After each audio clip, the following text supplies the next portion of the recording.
I noticed a lot of the big chains coming to that event.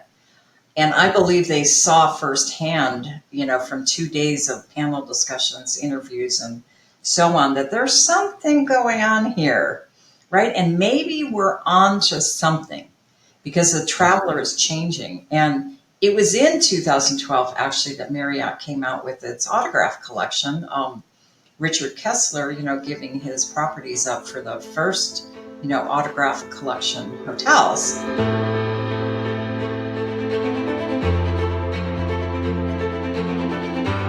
Welcome to Behind the Stays, a podcast that shares the stories behind your favorite boutique hotels, short-term rentals, and hospitality brands, and the hosts, operators, and entrepreneurs who've brought them to life. Every Tuesday and Friday, you'll meet the military veterans, the retired flight attendants, the tech entrepreneurs, the school teachers, the single moms, the hoteliers, and real estate investors who are all, in their own unique ways, shaping the future of travel and hospitality. Discover how these visionaries from all over the world have built stunning landscape hotels in the mountains, designed bohemian bungalows on the beach, erected eclectic, off-grid, nature-immersed escapes, and so much more.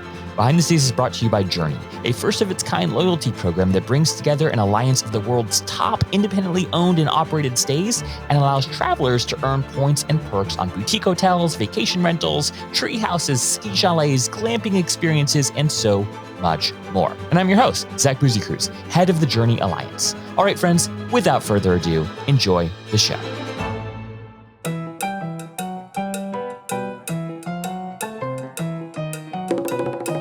In just a moment, you'll meet Frances Kiradjian, founder and CEO of the Boutique Luxury Lodging Association and a leading voice and force in the independent boutique hotel space. Fran's journey began in the corporate travel world, managing massive accounts like Disney and Toyota. But it was her bold decision to champion the boutique hotel sector, long before it was trendy to do so, that cemented her legacy. Since founding BLLA in 2009, Fran has built a thriving community for independent hoteliers and other hospitality entrepreneurs. In this episode, we uncover how Fran's career has been built on bold ideas, from her groundbreaking work in travel technology to the inception of BLLA. We talk about the rise of boutique hotels and why travelers crave unique, high-touch experiences, and how boutique properties deliver where big chains often fall short.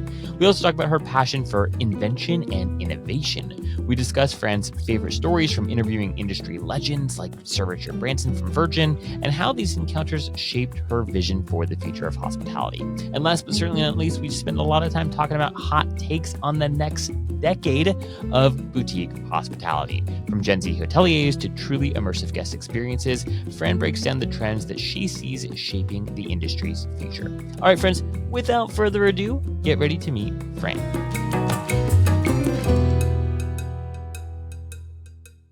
I am super excited to be chatting with you because you're like a legend, Fran, in the boutique hospitality industry.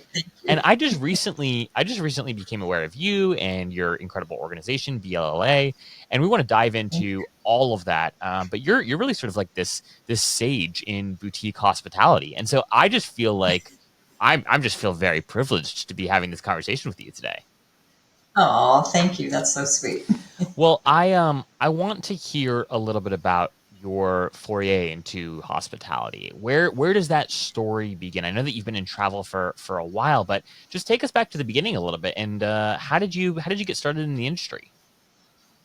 Sure. Love always telling that story, right? Because it's part of your legacy. It's part of your experience in life, right? And it really started when I joined Carlson Travel. It was called Carlson Travel Network at the time. Okay. So that's when I got into travel and hospitality.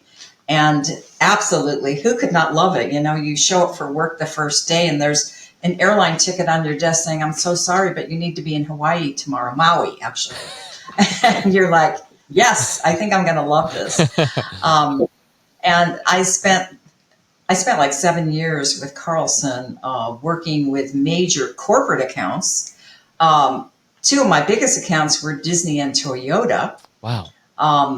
And just absolutely loved, working the corporate side, but also the leisure side of business. So it was not just airlines, but it was everything, including, car rental, including hotels, obviously, and everything in between. And a multi-million-dollar budget from each of these companies. And I was solely responsible for working all that. So it was a big responsibility, for a first time entrance, into our industry, but it's really where I got to fall in love with hospitality. So when I left Carlson, I joined a father-son team who had a reservation center for travel agencies and their clients. And I grew what's called a hotel program. So I worked with all the major hotel companies, obviously, and smaller hotel brands in negotiating rates and services and presenting them to not only travel agencies, but travel agencies' clients. So because the call center was actually handling the clients. So anywhere you traveled in the world, if you were connected with one of the agencies that we worked with, we could pull up your record because everything is digitized, always kind of has been, even though it was the GDS, kind of the old systems, I remember the day when there were 5 screens that every travel agent was sitting in front of. Wow. And boy, has that changed over the year. In fact, as it went along, I actually started developing the first travel agency booking system. Really? And bringing like net rates in and other things that could help a travel agent, mark up the rate on their own and then put it back in the system and book it. Wow. It was pretty cool, but very difficult in those days to build that kind of technology. But it was done and it was great and it worked and I loved every minute of it. So I did that for 13 years. Wow. Okay. We booked about 3 million room nights a year. So I got to know the hotels very well. Wow. I was very well treated, as a star and, traveled around the world on amazing trips, hosted by these fantastic hotel brands and really loved everything that I did, And was this, so were you working with sort of I would imagine the big flags, obviously there's, only a handful of airlines. So you're working with Yes. kind of household name travel brands at this point in time. At what point Yes. did you start to develop an appreciation for or a fascination with, if you will, the boutique side of things? Where does that story come into play? So that story came into play slowly. So I joined in 1993 and created a very well-known consortia that's still alive today. And it started happening, I would say, 2002, 2003, because that's when I held my first BLLA meeting because it wasn't really called BLLA at the time. Yeah. It was just, I was working my way through what I'm going to do because during that time frame, I was looking for a buyer for the company I was with to sell my shares in the company and move on. So during that time, I went and I met with all these boutique brands, Kimpton, Waterbeef, all these great brands. And I said, I'm starting to get a lot of calls from independent owners and they're looking for help. They're looking for, how do I get more bookings? OTAs were not prominent then, and all of that. So they found us somehow, some way, even in Italy. Wow. I'd get a call from an owner that said, they're trying to charge me certain kind of taxes and they don't understand we're really a hotel and so on and so forth. I said, well, I don't know Italian law, but I was like, okay, I'm going to study this and try to help you any way that I can. So I realized that all these independent owners and these small brands, they didn't have anyone to go to for help. They didn't have their own community. So I decided I'm going to build that community. And I decided that because I really felt for them. I felt for, independent owners versus big chains who I started getting more and more frustrated with because even though I was giving them business, they were asking me to sign these multi-page contracts. And I said, but wait, I'm giving you the business. Why do I have to sign a contract? So I was, kind of taken aback because I know who I am and I love independence and I love not not putting me in a box. Yeah. I couldn't stand being put in a box. I needed to fly. I'm a free bird. I'm like, if I want to help somebody, I'm going to go help them. Yeah. Whatever it takes. And so that's when I really felt that my purpose in life kind of changed. I really felt I could hear in their voices, these independent hotel owners, they needed help and they had no one to go to. Wow. They really had no one to go to. So that was 2003. So in 2005, I found a buyer for the company. I stayed on as the new CEO of the new company. And I left after 2 years, and I took BLLA with me. Wow. Because it was really only a meeting that I had. So, everyone agreed that I was taking that with me onto my next journey. So I spent the next couple of years really studying boutique hotel owners, meeting with them. And, my research found that there were some small brands. I could not believe what they were saying. They were saying the boutique word, it's overused. It's going to be dead soon. And I said, I don't think so. I said, I'm kind of a visionary. I can see like 5 years ahead. Yeah, clearly. And so I really, I took it as my quest to really, do something more with that word boutique. And I don't know if you knew this, but I interviewed lots and lots of hospitality people at conferences. Wow. During those years, I was not doing much of anything, just kind of, focusing on what am I going to do with BLLA. I did name it BLLA at that time. And so I went to all these conferences. I interviewed top CEOs in the industry.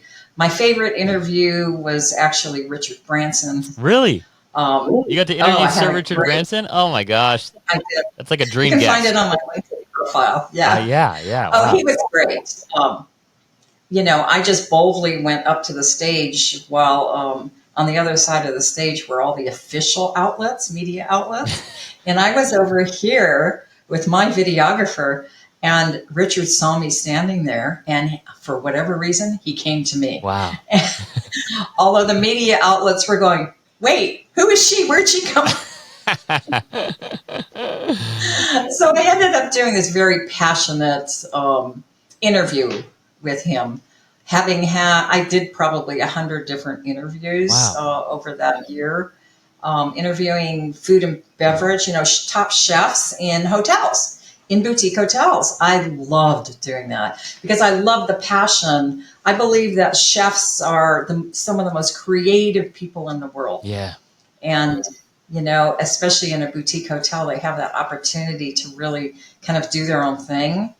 And they're amazing. So I'm really proud of all of those interviews that I did, some even more so than others. One that comes to mind, which I know I've talked about before, but it was Intercontinental Hotel Group CEO. Wow. Stephen Porter. He was a beloved CEO. Wow. I mean, everybody adored him. And he and I just kind of hit it off, even though I had a really hard time getting to him because they were protecting him at this conference. But I kind of made it through all the checkpoints. And when I finally got to him, lo and behold, we had so much in common, including his wife, who he called Francie. And I was called Francie so we really hit it off, on different levels. And I had the most beautiful 45-minute interview with him. And it was only 3 months later that he passed away. Wow. And I think he was only 53. So wow. Some of these, interviews that I did a very well-known chef, and he's still around, but he had a horrible thing happen to him in his restaurant with fire. Jeez. And so I look at those interviews and I reminisce, and I'm so grateful that I, had those opportunities. Yeah. Wow. So my passion for boutique hotels grew and grew, and I kind of felt it was my next purpose in life. I grew the last company. I made it, enormous, very competitive with everybody else, and made friends with all my competitors, though, at the same time, because I think that's important.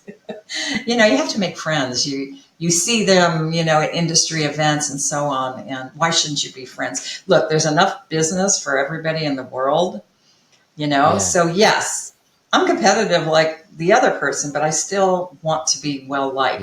Yeah. That's a know, very like refreshing perspective actually. And I think one that it should be true in hospitality as an industry, right? Where we are exactly. here to serve, right? Yeah. And appearances are everything. So you should absolutely seek to network with your competitors. So at what point in time, so you do this research and you basically take a year to just kind of interview folks, understand what does the industry need, where is the Exactly. industry at today? And this is long before the quote unquote boutique boom that we've seen in recent years, right? So you were a little bit of That's a prophetic voice in realizing that there was something here long before right. I think the mainstream hospitality entrepreneurs, if you will, latched onto this. So what was it that you learned during that year that helped inform how you crafted BLLA, and then also how you thought about kind of where the industry, specifically the hotel industry, was headed? So in attending all these different conferences, I could see what was going on, and I could see there was no emphasis whatsoever on independent small. Everything was big, big, big, big, Yeah, right? yeah. And I spoke to some CEOs and I told them, what I was doing and what I was launching. And this was later in 2009. Actually, after I had come back from Europe, I went to World Travel Market there. Okay. And I knew everybody for so many years. There were 10,000 exhibitors there, right? Wow. But there was this whole area where it was called Global Village, where all the boutiques, all the hotel brands were small, large European brands that are independent and so on. And I came back with 300 hotels, because I knew everybody. Yeah. They said, Fran, what are you doing now? And I told them, the story. And they were more than happy to support my efforts and what I was doing. Wow. So I was super excited about that. And I came back and went to a conference in January and met with all these CEOs. And I told some of them what I was doing. And they went, go, girl, go. And I was like, believe me, I am. I'm so passionate. Everything that I have done up to this point was very positive. Yeah. The feedback was positive, except for, again, those few, actually one brand that, I was really shocked that the CEO was saying this, right? And obviously that did not happen. In fact, the word boutique itself, yes, it does get overused and people have different opinions about it all over the place, but it has maintained its significance, I think, in hospitality. Yeah. Yeah. Because, like in retail, a boutique retail shop, it's special, it's unique, it's different. It's not owned by a huge conglomerate that, honestly gives them rules and regulations to follow. They can be as creative as they want. And I think, that's who I am. I don't want to be put in a box Yeah. because that's not what the world is about. And I think if you travel, that, Yeah. Yeah. you know, Yeah. things are unique and different. And you have to be open to, different places in the world that, they have different practices. You're not going to get toast in the morning, when you go to Japan, right? You're going to get, but you don't want to complain about it because then you're just making yourself miserable. And we all hear about those kind of travelers that, in the past, I think more now with social media and everything, people are more open to, if you're going someplace to a destination, expect the unexpected, Yeah. right? Just like in Big Brother, I don't know if you watch it, but No. expect the Yeah, yeah, I know the unexpected. saying though. Yeah, yeah. I mean, and actually, I Yeah. want to dive into this a little bit because one of the things that you just said is that, this CEO that you were interviewing talked about boutique being sort of this like overused word that was going to lose relevance, right? And I think anything but that has happened. You now see all these the big flags, right? Launching their own brands that are their quote unquote boutique brands. And in I Right. really think like it's in an effort, quite frankly, to not necessarily confuse the consumer, right? But absolutely to appear like an independent brand, right? Oftentimes when I find a beautiful hotel on Instagram or something, I follow them, And it takes me forever to realize, oh, this is part of the Curio collection, right? Oh, this is Hilton. Come on, And it's like you want to believe it's like got this real authentic soul, and then you scroll down to the footer, and then sure enough, it's a part of the Curio collection. Which again, there's nothing wrong with folks that opt for that path, but Right. But we have absolutely seen, right, these big behemoths coming into the space and crafting their version of independent, if you will. That's very dependent, but at least appears independent to the unassuming traveler. Why do you Yes. think? I mean, clearly, right? That's because travelers want more boutique experiences. Otherwise, they wouldn't be doing this. But like, given how integrated you are into the conversation with independent hoteliers and giving your experience working with these large brands, what do you think is going on here? What's at play? And what might be something that, your average consumer, your average podcast host like myself might not be aware of that is happening right now in the industry? Well, I think we've seen over the last probably, 5 or 8 years or so. Well, actually, let me step back.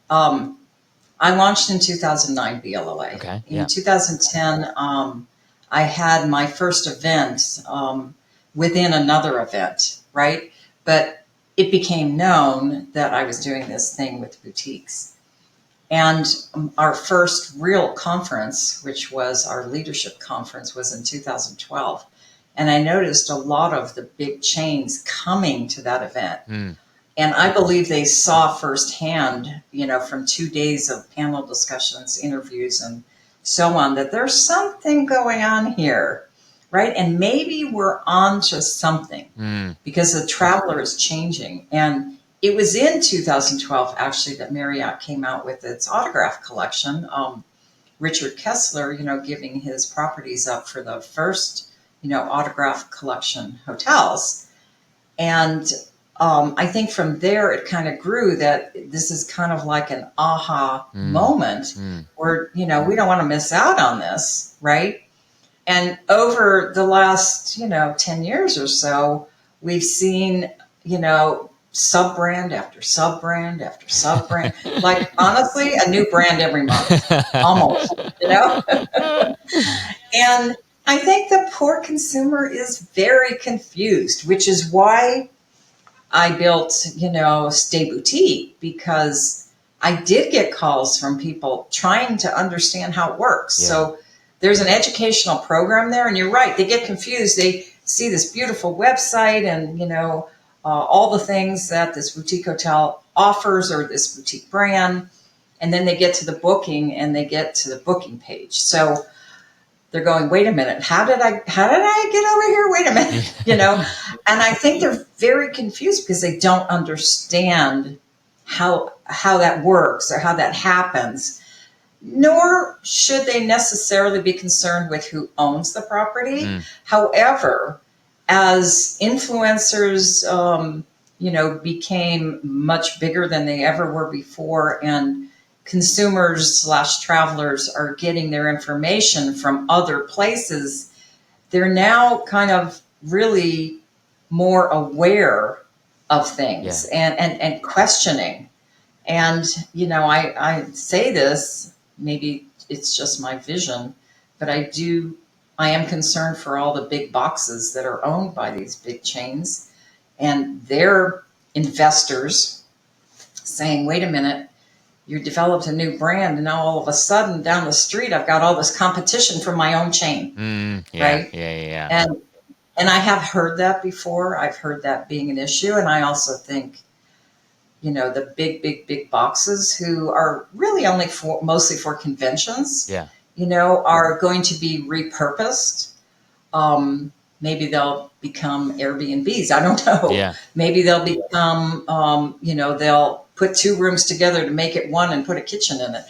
I don't know, but I do believe those things I can see that over the hill. Yeah, interesting. As really being something. Yeah. But in Stay Boutique, one of our purposes is to ensure that the consumer understands. So we don't currently allow any soft brands in. Yeah. Right. And just for our listeners, Stay Boutique is your guys' custom very curated collection of boutique properties.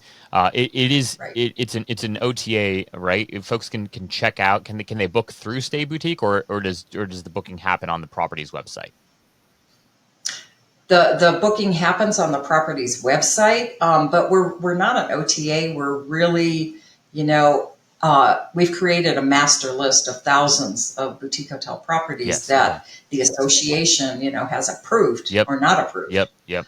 Um, So hyper so it curated is, list of properties that are truly independent, right? As opposed to yes, my Instagram search, which turned up a beautiful property, but it was technically a part of Hilton, that wouldn't show up on Stay right. Boutique, but a truly independently owned No, property would. Yeah.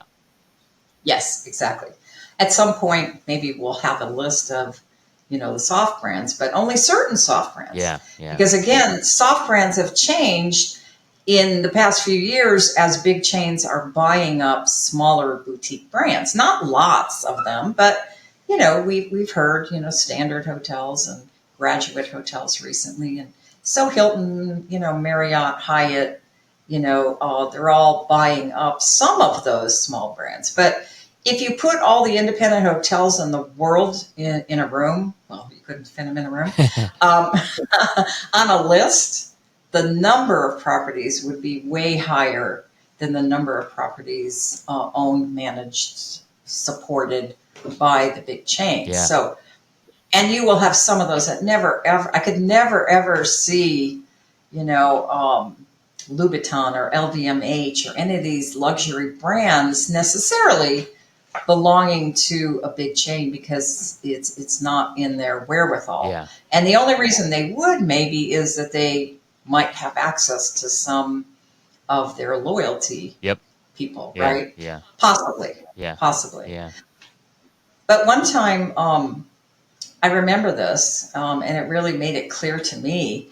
I had a media company that called me and said, I really want you to walk me through the soft brand because, we want to work with them and all of that. I said, great, let's go there. So, I did a Zoom with her. I took her to the website and I showed her a property. She said, oh, it's beautiful. I said, okay, let me take you to the next property in this brand. Yeah. And she said, wait a minute. That's the same furniture. It's the same windows. And this was a few years ago. Yeah. And I said, yes, it's all the same. Yeah. And yes, it is a soft brand, but they have a program. Yeah. Exactly. And you kind of have to follow that program. Yeah. Right. What is up, friends? The countdown is on for the premier short-term rental forum hosted by IMN in Miami on January 15th and 16th at the JW Marriott Miami Turnby Resort, where I'll be speaking at the forum. And you'll have a chance to network with 400 plus top investors, operators, property managers, lenders, tech providers, and all the other amazing people that make the short-term rental space so fabulous. It's the must-attend event of the year to elevate your business strategy and connect with the industry's best. Don't miss out, and you can use the code BTS, as in behind the stage, that's BTS, for an extra 15% off the final remaining tickets. You can register now at events.imn.org/STR25, and I'll see you in Miami. Also, fun fact, Rachel, who is the interviewee on today's podcast, will be speaking at the event as well. So if you loved this episode, be sure to join us at the IMN STR Forum in Miami and hear not just me, but also Rachel speak. All right, friends, without further ado, enjoy the show. What I also think it is like it's funny. I stayed at the Proper Hotel in San Francisco right before they became a part of the Design Hotels, which obviously is a part of Marriott. And it was so funny, Fran, because you could tell the contrast in hospitality from the pre-acquisition to post-acquisition. Pre-acquisition, we got there, we were greeted at the door with a glass of champagne. We walked, someone immediately took our bags. There was beautiful music playing in the lobby. It was, just a very like elevated experience. They have one of like the best rooftop bars in San Francisco, and we got free, drink, a free cocktail or whatever it was.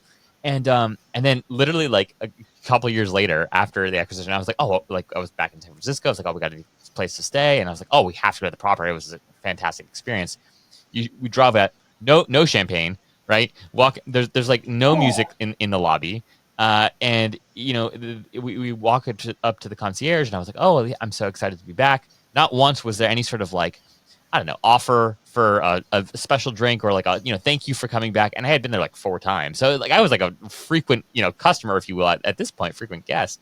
And anyways, I only share that quick little anecdote to highlight the fact that I noticed as a consumer, and this is long before I was even really paying attention to these things, but I noticed as a consumer the difference in hospitality from kind of independent ownership versus like a latching on to the big chain, which and it stood out to me. And again, this is before I was even like paying attention to any of these things. I was like, why is this experience so different? Like, where's the free champagne? So I think to your point, right, there is just this standardization that happens when a soft brand is created and or filled with a collection of properties. And when that soft brand is associated with a much larger entity, there is just standardization. And I think like the whole like new luxury traveler, one of the things I've been thinking about is like access, and how when I go to a true boutique independent property, it's not like crazy that the owner might be there, right? And you might even like run into the owner. And like I had this experience happen in Toronto at this beautiful like property called the Annex Hotel. It's got like, it's small, it's like 26 rooms, right? But it's stunning. They just launched this brand new wine bar. It's absolutely gorgeous.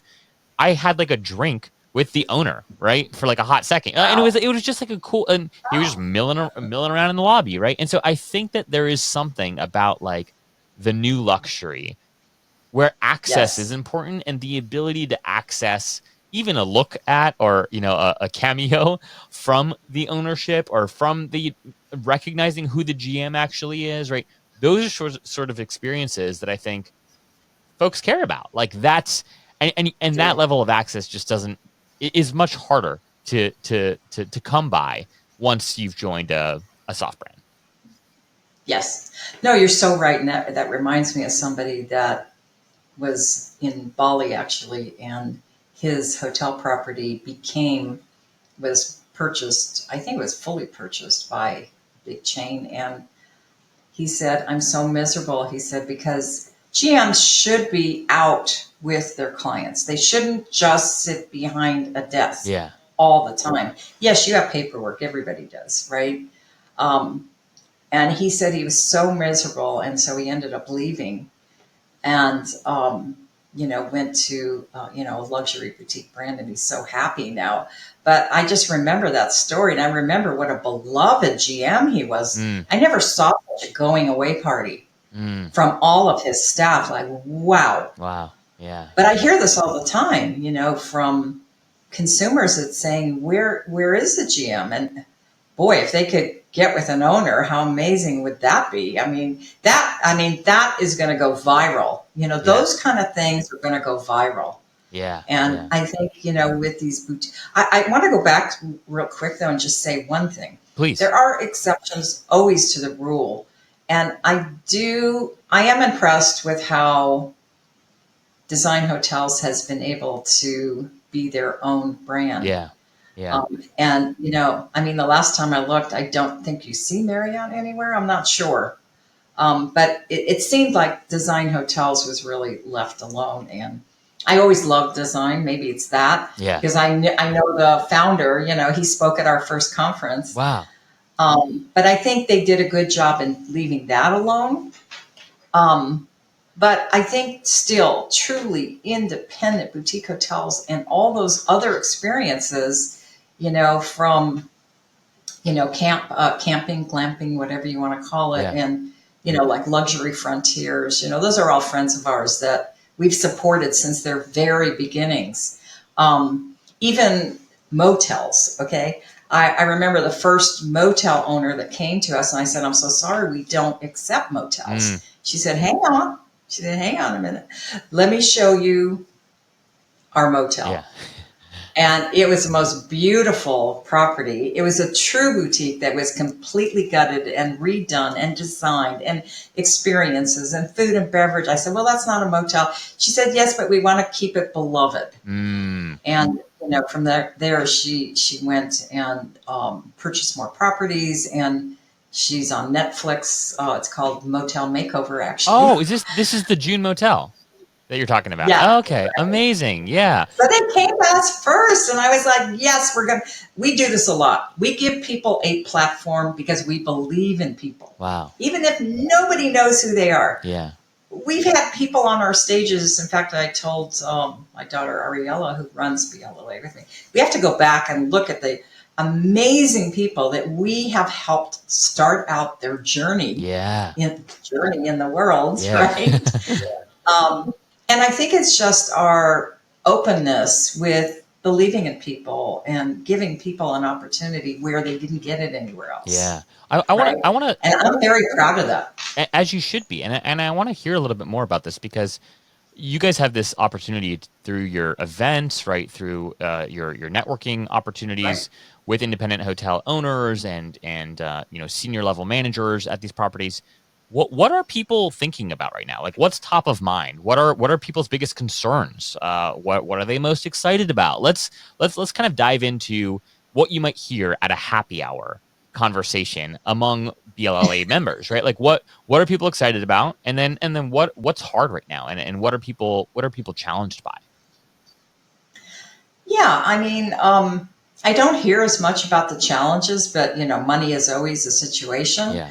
But the boutique hotel sector, it's gotten easier for them to find investors, whereas when I started in 2009, no way. It was very difficult. You had to find private equity, or you had to start to self-fund it yourself, to really get started. But now the markets have really opened up because they're seeing the benefits, they're seeing the outcomes.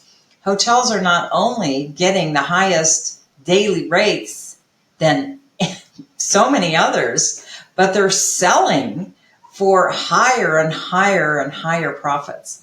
Why? Because that's what the consumer is looking for. I mean, there's just so much proof in that. And investors are like opening up way more than they have, whether it's, venture capital or, private equity, all of the above. People are very excited about that. So maybe a hotel started out with 1 or 2 properties. Now we're seeing them 10, 15, 25 properties. Wow. They're growing. So once it's not that it's programmatic, because each hotel is very different, but once you kind of learn how to do it properly, how to manage staff, how to manage design, food and beverage, because you have to have food and beverage if you're going to be a boutique hotel. It's just one of our things that you can't be a B&B and just serve, cupcakes in the morning or whatever. Yeah. So, there are all those kind of things to take into consideration when, you're thinking about a boutique hotel, or you're thinking about expanding your brand. So I see that a lot more. I also see the opportunity for very different boutique brands, to even start now, because it's open. We have an owner that, started out with music studios, and he said, what the heck? They want to stay overnight. Wow. I better do something about it. And he started building, a boutique hotel up in the building. So people would come and, do their thing, with recordings or whatever. And you see that throughout. You see that food and beverage, you see these amazing chefs that are building their hotels. You see amazing brands, think of Restoration Hardware, boutique brand. Think of, Christian Louboutin, and I think I mentioned that before. And all of these, amazing retail brands, they already have a beloved brand. It's going to translate into the hotel. Into a hotel, Yeah, it's going to translate. People want to experience more of you, more of your brand. If they love it already, they're going to love a boutique hotel. Yeah, if you do that. That's very interesting. And like, what's super hot right now, obviously, is all these like immersive experiences, like especially brands that start as digital brands. And then they sort of graduate, if you will, into like a physical product or a physical experience.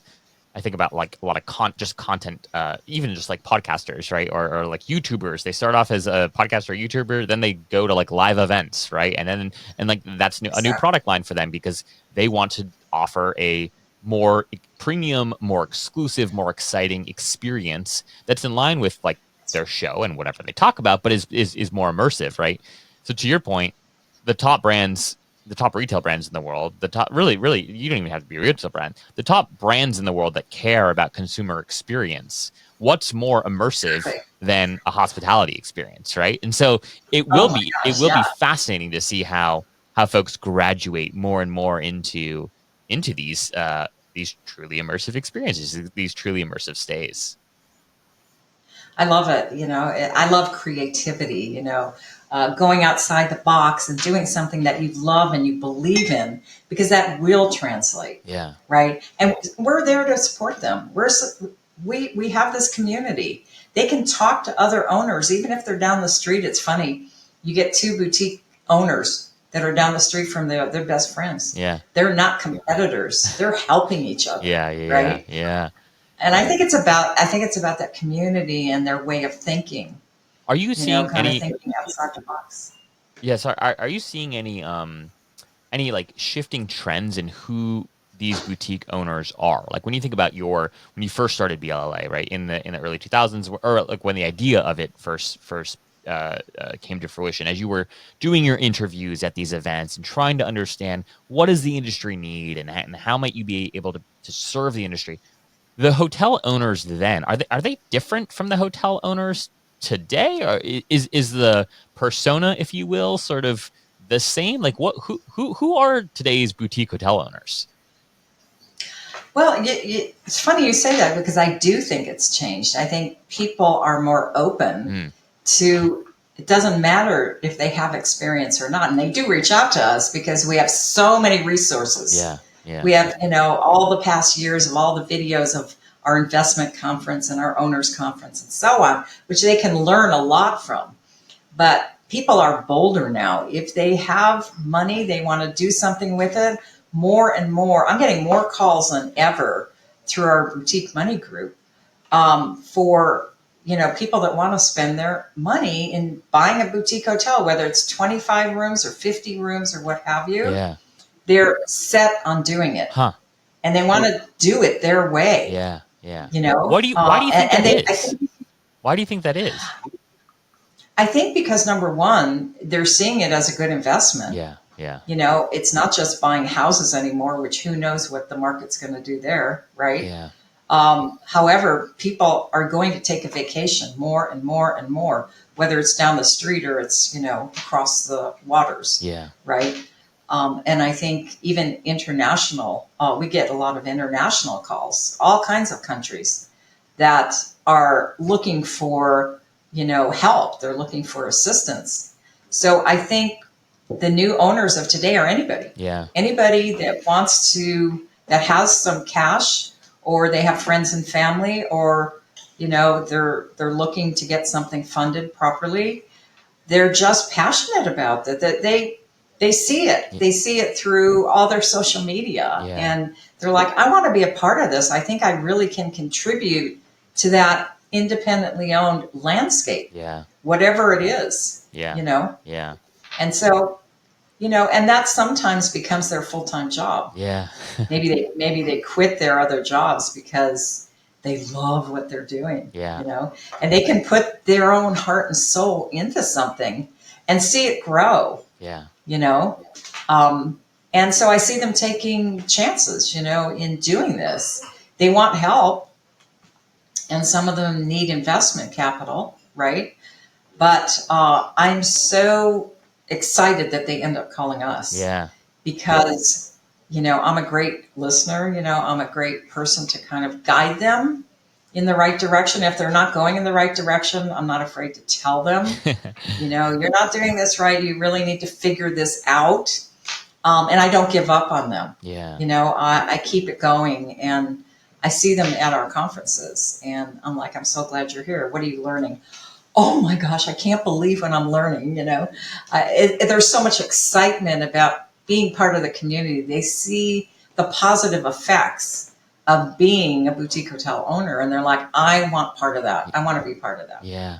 Rather than maybe buying a retail shop, or if they have a retail shop, the next step would be getting a boutique hotel and taking what you've built over there, that those special things, whatever it is, whether it's the sub brands that you're promoting, or look at John Varvatos and his stores. They're boutique hotels, Yeah. kind of. We had him speak on our stage, Wow. actually. Wow. Amazing. He's incredible. And it's those kind of people, Yeah. Fashion designers, look at Chip and Joanna Gaines Yeah. that were on HGTV, right? They have their first hotel. Who was it recently? I connected with one of the housewives in Dubai. She's got a She just hotel. bought her first. Oh my God. She just bought her first boutique hotel, and I said, "We need to interview you." She said, "Absolutely." Yeah. Well, what I think is happening, So, like, I mean, I love all these stories, because I do think, right, you're seeing entrepreneurs who have built businesses in other contexts desire now to use either those profits, right? Maybe they had an exit, right, and they want to do something fun with the money that's also a good investment. And what's more fun than like travel and hotels and luxury vacation rentals, right? So they end up pouring the money into a hospitality business. And what we also see, what I'm seeing is I'm just seeing folks innovate like never before too, because they right. understand how to innovate and how to disrupt in other industries and in other categories. And they say, oh wait, why is this the way that it is here? Like, does it need to be this way? No, like let's do this instead, right? Like, let's not have a standard check-in experience, but let's still deliver a high a high touch hospitality experience, right? And how do you bridge those gaps so that folks get a room code when they pull up to the property? They don't have to wait in line, right? But how do we still make sure that they feel taken care of and loved and served throughout their time? So it's fun to see, these folks who've had success in other arenas start to come into this space and really build extensions of their brands into these new categories. I have a lot of the folks that come on this podcast have built really remarkable, unique stays. Super amazing beach bungalows and tree houses and glamping resorts, right? And I think maybe a handful of them came from some sort of professional hospitality context, but like 96, 97, 98, maybe even 99% of them, right, just found their way here. They just had an idea. They wanted to build some really cool, like luxury glass cabin, and they decided to figure out how to do it, and it worked. And they left their job, and now they're building a dozen luxury like glass cabins, right? And so it's funny to see how people get into the space, what inspires them to stay in the space. And the last thing I wanted to say on this point too was that, to your point, Fran, I'm hearing from a lot of my friends who are, started in like the Airbnb world, right? Started with these cabins and figuring out how to do that well. Now they're all graduating to wanting to own boutique hotels. They're like, okay, I figured out how to do hosting well. I figured out how to build a great brand. I figured out short-term rentals. I'm ready for hotels now. And some of them are having wild success because they understand the modern consumer. They understand what the new luxury traveler wants. They understand how to be hosts, which Airbnb sort of really like coined and lived into that term, which I know doesn't translate as well on the hotel side of things. But like, it's very cool to see this kind of natural progression of not in hospitality at all, working in tech, made a little bit of money, invested in some like cool short-term rentals, figured out, oh, I really like this. Oh, let me do a hotel. Like that's like the next level up. So it does feel like there's a new class of entrepreneurs coming into and disrupting the space. No, absolutely. And I think I see more people too building wealth for their families, for not necessarily that their children are going to take over, but still, that's something many of them think about, Yeah. As they're coming up. And I also see grandkids taking over typically chain hotels and creating boutique hotels because they're not into chain, right? They really want to switch them over. So they call us because they need help and they want our resources. So, we have a special program for them so that they can watch all the videos they want and really learn and come to the conferences and so on. But we're seeing more of that. Yeah. They really want to individualize that small hotel that was, one of the lower sub brand, of a big chain, and they want to completely convert it because that's who they are. They're Gen Z. Yeah. Yeah. Mostly Gen Z. Yeah. Yeah. That are wanting to do this. So it's fun. Yeah. It's fun to see them and to support them along the way. And by the way, that's kind of a global thing. It's not just here in the U.S. Yeah. That I've seen that. What a fascinating perspective. As we wrap here, Fran, just what other trends are you paying attention to? What other insights? I know, I mean, you have such a wealth of knowledge. We could talk for days. But what else? Like, what's one or two things that you're paying close attention to that you think others should be paying attention to, that you feel strongly about with respect to the future of the industry, the near future? Well, I think we can't help but pay attention to the influencer marketplace, and you can define influencer in so many different ways, Yeah. right? But obviously mass media, is changing. Yeah. And I think that's a trend that I think we have to take very seriously, right? And I think, building a place kind of like an Amazon. I mean, I don't know about you, but when I'm shopping at a store, I have to pull up my Amazon app and just see, okay, Yeah. like I bought, I shouldn't say this, but I had a book in my hand at a big bookstore. Yeah. And I looked on Amazon and it was half price. Yeah. So, I think, building those kind of, beloved brands that you trust, right? Of where you're going to, book your hotel stay, I think is a trend. And of course, influencers, and again, we have to define what that means. Yeah. It doesn't just mean a social media influencer. Yeah. There are other ways to define influence. Yeah. And I think the storytelling in luxury hospitality, and I call it luxury for a reason. It's luxury is in the eyes of the beholder. Yeah. And that name has changed, right? And it's like I tell all of our hotels, I don't care if you're a 5-star hotel or not, and stars being what they are, whatever, it's in the eyes of your client coming in the front door. Are you taking care of them? Yeah. Like a 5-star hotel would? Yeah. You're taking care of that human being walking in your front door. You have the opportunity to do it. Yeah. So I think, those are some of the things that I'm seeing. And again, I love seeing these retail brands, whether it's a fashion designer or it's a music shop or it's whatever, they're taking their brand to the next level. And I think that's kind of the future, especially of boutique hospitality. Yeah. Yeah. Is taking something you've already built and then taking it into the hospitality sector. And you can start with 15 rooms and move up to 150, at some point, if you do it right. I also think, off the beaten path is the future too. There'll always be, your main cities with, boutique hotels there. But off the beaten path is where a lot of people take their vacations. Yeah. And, and they still want that, experience. It has to be very experiential. So I think those are some of the trends that I'm seeing. And I love that. I love the individuality, the moment of surprise when a client walks into your hotel and they're like, wow, I never would have expected this, right? Yeah. I'm going to have a cooking class today? Serious? I have to cook my own breakfast. Wow, I love that. So it's really outside the box thinking. Yeah. Outside the box thinking never goes away. Yeah. It's you can be as creative as you want, and I think that that's going to continue. And I also, like I said, think the family thing. You'll see some beautiful real luxury boutique hotel brands and their kids that are coming to speak at our investment conference because the kids are taking over. Yeah. Yeah. Yeah. More and more. I see that so much. I don't know if it's just in the boutique sector or what, but I'm like, I love this. I think that is going to be a new trend. Yeah. I do. Yeah. Interesting. And they get to, they really will be the definers in many ways of what we keep calling like the new luxury, right? It's like they've got the legacy. Yeah. They understand the legacy.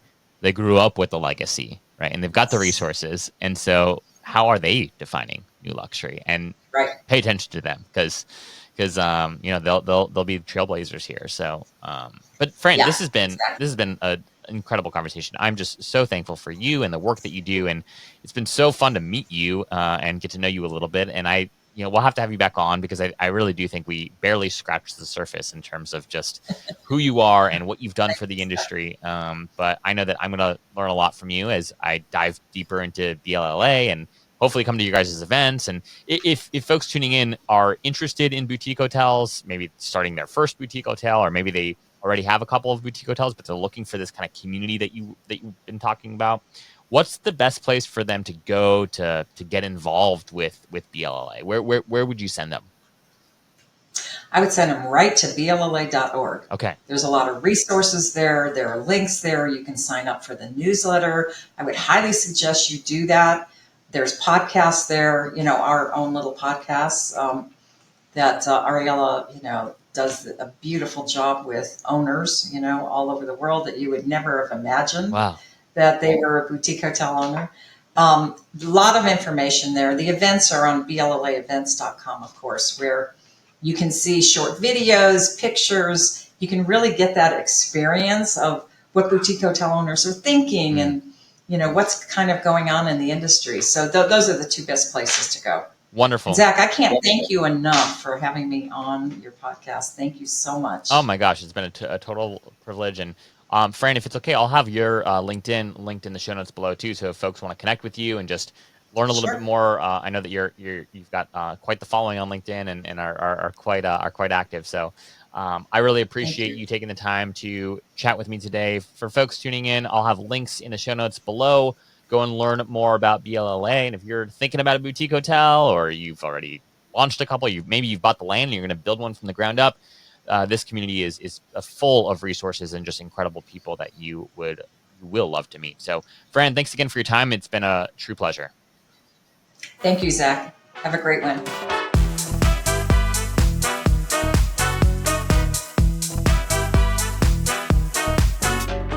Hey friends, thanks for joining us for this episode of Behind the Stays. I'd love to know what you thought of the episode. Feel free to shoot me a DM on Instagram at Behind the Stays or send me an email at zach@joinjourney.com. If this is your first time tuning in, it's a pleasure to have you and we hope to have you back again soon.